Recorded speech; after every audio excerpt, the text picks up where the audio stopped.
Mustafa Kemal needed unconditional support from everyone. He had to act fast and act without being questioned. Taking advantage of the Greeks' proximity to Ankara, he convinced the parliament to grant him extraordinary powers. Referred to as the Supreme Commander, he went about organizing and equipping the Turkish army with unprecedented energy and ruthlessness. I had to interest the Turkish nation in the war in all their actions, their sentiments, and their conceptions.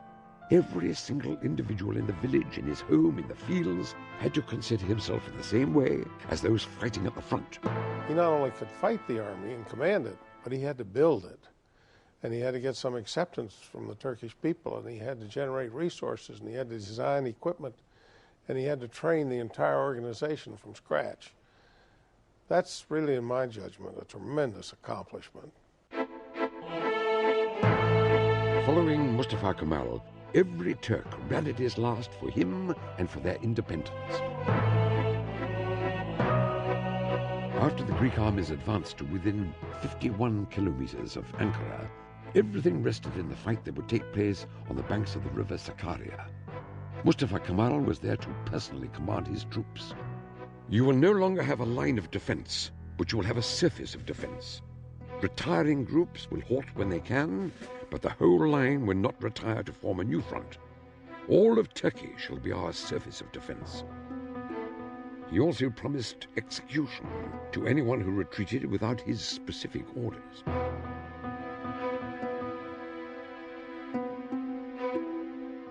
Under Mustafa Kemal's leadership, Turks were ready to make their stand.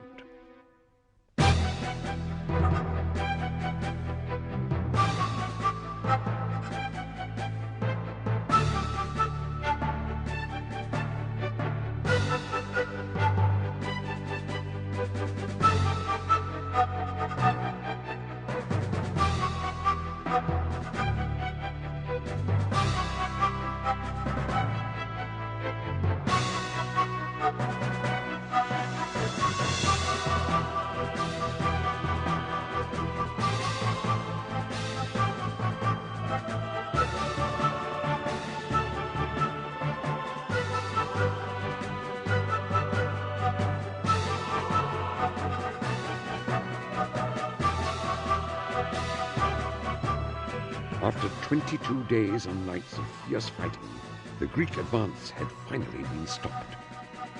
The stand was so successful that not only did the Greeks pull back from the Sakarya, but they never again tried to reach the Sakarya. Instead, they fell back in disorder and never again were a serious threat to the national movement. Mustafa Kemal was given the title of Marshal by the parliament.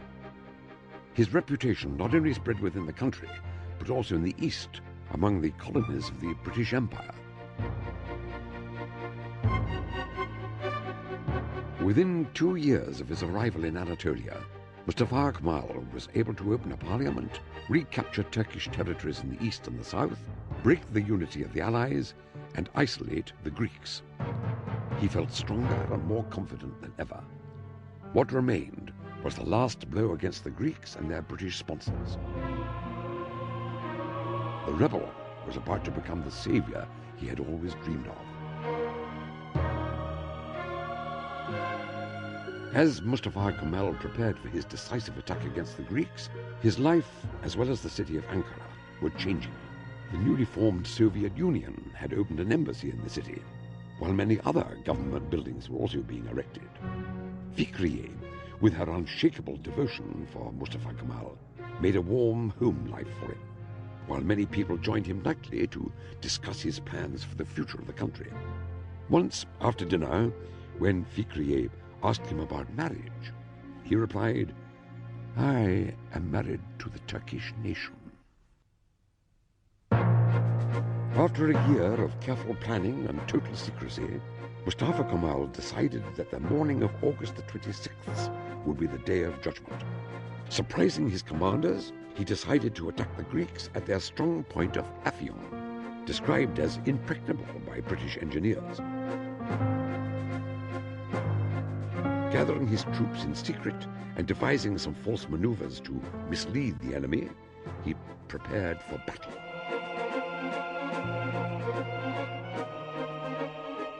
On the morning of August the 26th, viewing the front from Kocatepe Hill, he ordered the attack.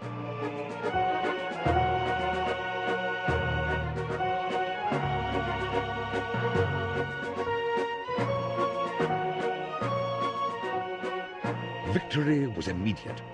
With a swift, ferocious attack by the Turkish army, the Greeks were taken by total surprise. Within 3 days, the Greek commanders had been captured, and the Turkish troops were on their way to liberate Izmir, where the Greeks had landed 3 years before. Leading his troops and exuding a wave of energy and confidence, Mustafa Kemal, by August the 31st, had erased the Greeks' mega idea, which had envisioned the re-establishment of the Byzantine Empire. In relentless pursuit of the retreating Greek army, Turkish troops entered Izmir on September the 9th, 1922. After the re-entry of Turkish troops into Izmir, Lloyd George fell from power, and politically the British establishment had started revising its plans for the Near East, returning to the traditional idea that Turkey, and not Greece, was the strong regional power. In Greece, of course, a disaster, a revolution. The generals and the prime minister shot, eventually the fall of the monarchy. Acknowledged as the savior, Mustafa Kemal was the most powerful, most revered man in the country. He was offered the positions of Sultan and Caliph to sit at the throne of the Ottoman dynasty. But he had other plans in mind. Mustafa Kemal had already decided to abolish the Sultanate the first chance he got. Again, the Allies would provide the opportunity. They invited both the Sultan's government in Istanbul and the Turkish nationalist government in Ankara to send a joint delegation to Lausanne to renegotiate the treaty. Well, after having defeated everybody, Mustafa Kemal was not going to share the government of Turkey with the government in Istanbul that had cooperated with the Allies. Taking advantage of the situation, Mustafa Kemal explained to the delegates that the only government which represented the people and acted on their will was the Ankara government. Not wanting to hurt the religious sentiments of the deputies, he proposed to separate the Sultanate from the Caliphate and abolish the former.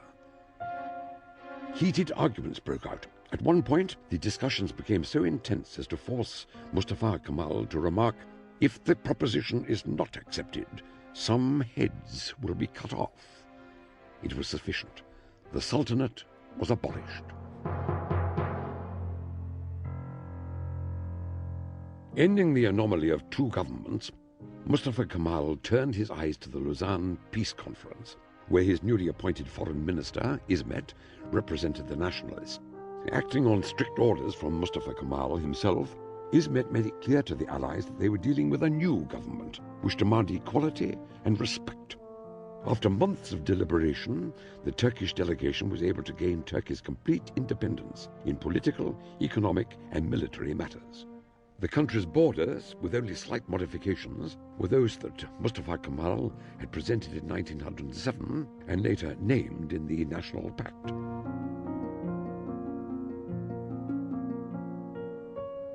With this breathtaking pace of diplomacy and politics, Mustafa Kemal's personal life was in considerable confusion. Leaving Fikriye